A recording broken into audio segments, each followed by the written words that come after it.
Баршаңызға сәлем. Бүгін сіздермен осындай тәтті бауырсақтардың рецептісімен бөлісетін боламын. Видеоны соңына дейін өткізбей көрулеріңізді сұраймын.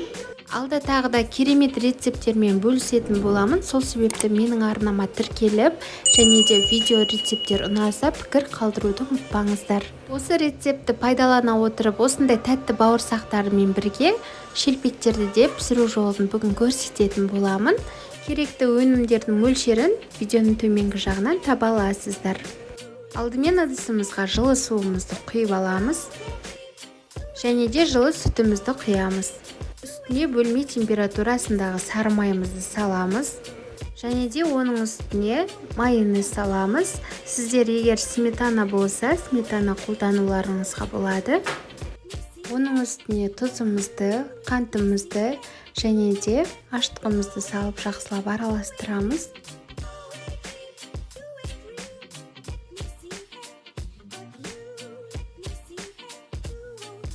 Араластырып болған соң үстіне бір дана жұмыртқамызды саламыз. Тағы да жақсылап араластырамыз. Ендігі кезекте ұнымызды електен өткізе отырып, жақсылап қамыр илейтін боламыз.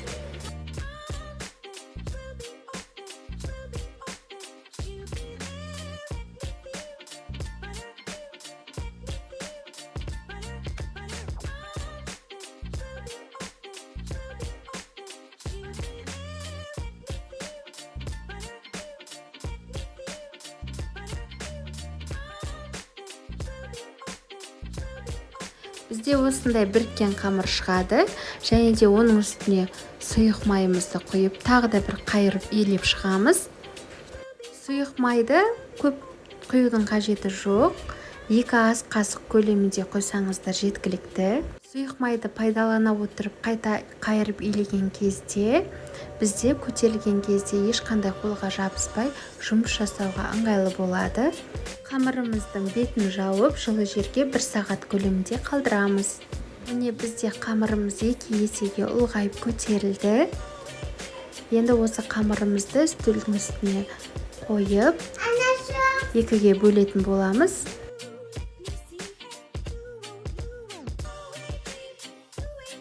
Бөліп алған қамырымызды осылай қолымызбен біріктіреміз, және де бір бөлік қамырымызбен жұмыс жасап, екінші бөлік қамырымызды ыдысқа салып, бетін жауып, жылы жерге қалдырамыз.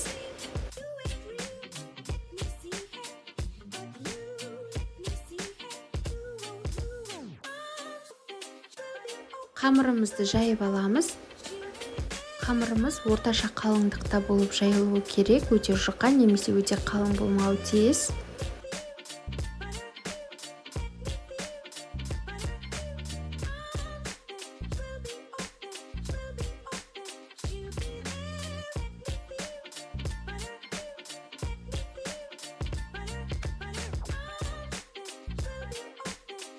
Қамырымызды жайып болған соң, осындай дөңгелек пішінде кез келген форманы қолдансаңыздар болады. Осылай ойықтар ойып аламыз. Қаласаңыздар 4 бұрышты пішінде де жасауға болады. Қамырларымызды кесіп алғаннан кейін ортасындағы артық қамырларымызды алып біріктіретін боламыз. Келесіде осы қамырмен шелпектерді жасайтын боламыз.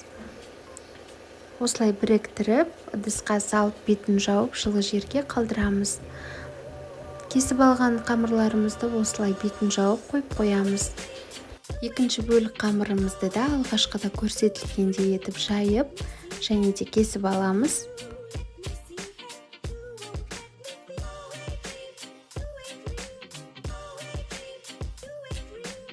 Кесіп алғаннан кейін қамырларымызды бетін жауып, 15-20 минут көлемінде тағы да көтерілгенше қалдырамыз.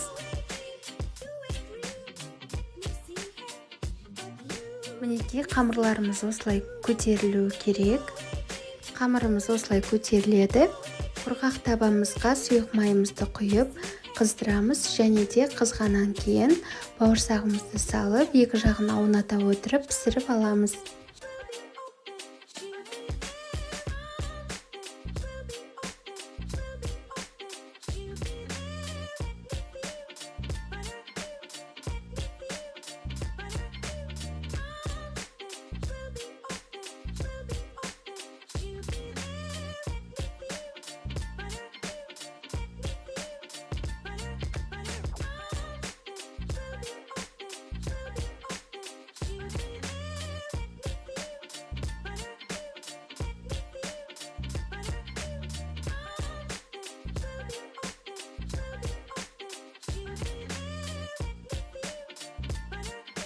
Мінекей бауырсақтарымыз дайын болды.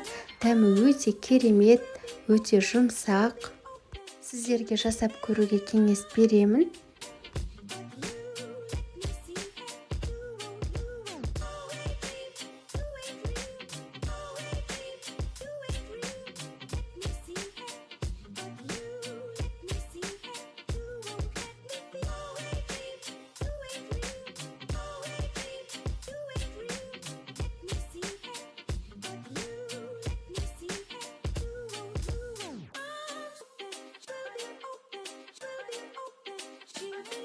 Бауырсағымыздан артылған қамырларымызды осылай жетіге бөліп аламыз. Бізде 7 шелпек шығады. Осылай оқтаудың көмегімен және де алақанымыздың көмегімен дөңгелек пішінге келтіріп жайып аламыз. Барлық нандарымызды осылай жайып аламыз.